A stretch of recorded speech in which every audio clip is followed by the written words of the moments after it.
Welcome to Engineering Review.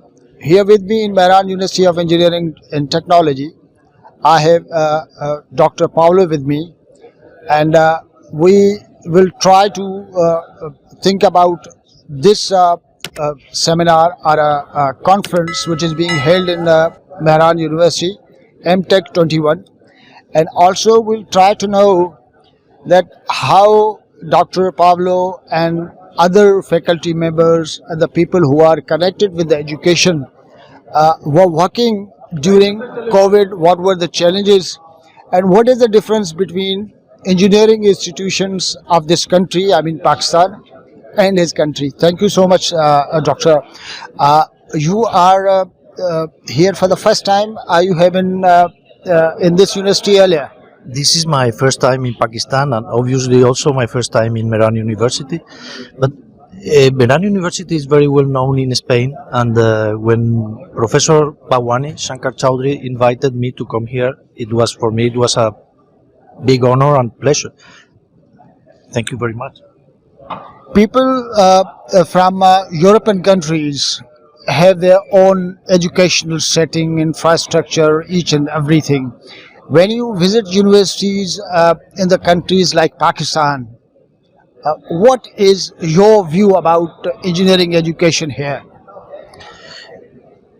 I would say that engineering education is quite homogeneous. I think it has more or less the same standards that we have in Europe or in other continents. You know, I think I used to live in the United States and also in Switzerland, Central Europe, and I think the standards are quite similar. I think maybe even if a country is not so technologically developed, I think engineering education is as good as there. That is my sincere opinion. It means technology is being used massively in Europe and your countries, and I think it's not being used in our countries like that. That's because of the reason we are not so developed. Well, I've been here only for 2 days, but I've seen the most current technologies. You know, I've seen in hotels, in your university buildings, same technologies that we use in Europe. You know, I've seen instruments or tools that the same that we use in Europe. So that is my opinion. Then why is that perception different, that we are a developing country if we are using same technologies?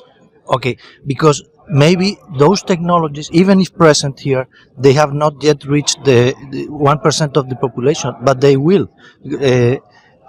Yesterday, while we drove through Karachi city, and I saw the most advanced things, but at the same time, maybe I saw things that I used to see in my country when I was a boy, a kid. No, maybe technology has not yet reached the whole population, but it will. Another thing is, will that be positive? I don't know that, you know, but that is what I have seen. Only in 2 days.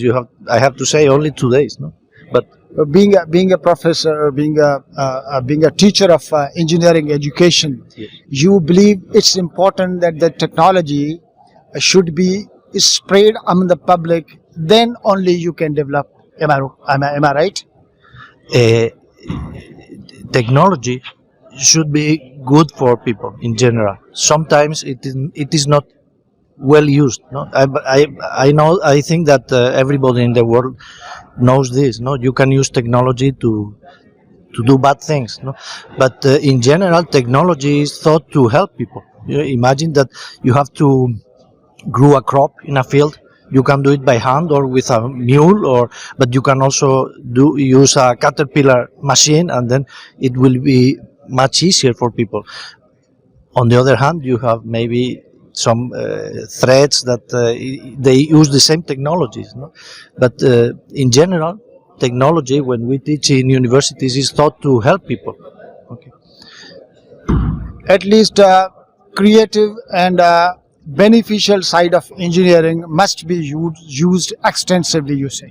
Yes, I think the ontology cannot be a course in an engineering school, but I think professors have the responsibility to spread that the ontological aspects of engineering.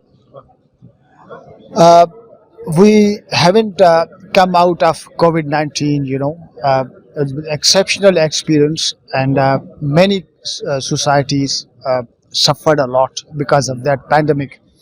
Uh, how did you cope all that phase, that period in your country, and how did you be successful to continue education in engineering universities? Okay, COVID in Spain has been very severe. We have lost, almost all families have lost someone during the pandemic. I want to remark one thing, that I'm a telecom engineer. So, and I think that was the first resource that was used by families and by academic schools to try to keep their normal lives. And that has been very important. I want to remark that telecommunication networks all around the world have supported efficiently all those that huge need of video conferencing and things like this. But I can also say that it's not the same that face-to-face contact with persons. It's not the same. But it has been a great help. I don't want to imagine what would have happened if we hadn't the international telecommunication networks during the pandemic. Last question, I would like to know that here in Pakistan there is a perception that since physical classes were closed because of pandemic, the quality of education came down a bit.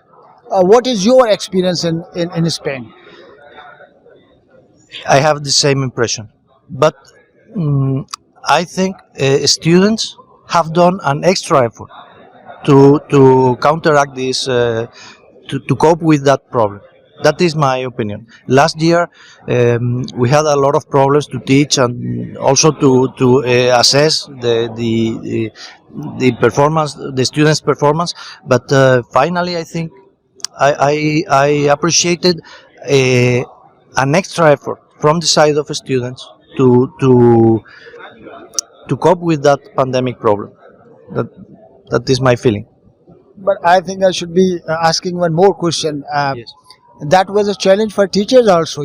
Stand before the camera and create a lecture, and there are many people saying that was a big challenge. What do you say about that? It was a challenge, but also, maybe we were conformist from the point of view that we were doing just what we were able to do and nothing else. No? So, situation forced us to work that way, and we did the best we could. Maybe it was not enough, but I think it was not a great. It was an effort, an extra effort, but not a great effort from the side of the teachers, because we used what we had, the resources that we had, and that's all. Thank you, Mr. Pablo. Thank you.